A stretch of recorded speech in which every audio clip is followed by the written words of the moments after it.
In this video, I'm going to show you how to increase or decrease the temperature of the water in your electric water heater. First thing you must do is to shut off the power of the water heater.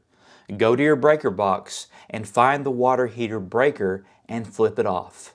An electric water heater has two panels, one on top and one on bottom. Remove the covers of both panels by using a normal screwdriver.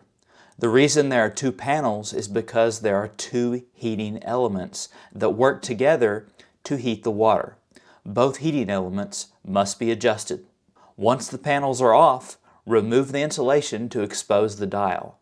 To increase the temperature, use the flathead screwdriver and turn it up. To decrease the temperature, turn it down. Now, what temperature do you set it at? Well, it's personal preference. Water heaters from the factory are normally set at 120 degrees Fahrenheit.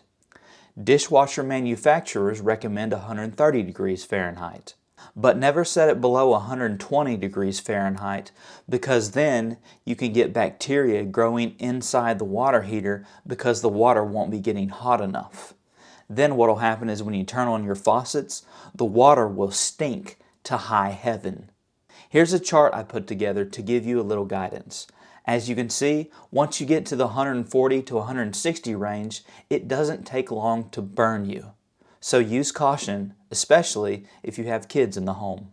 When you finish, put the insulation and the panels back, turn on the power, and give it a few hours for the water to reach its new temperature, and you're done. If you've ever wanted to know how you can instantly fix leaking water valves, click the video on the screen now, give this one a thumbs up, and I'll see you in the next one.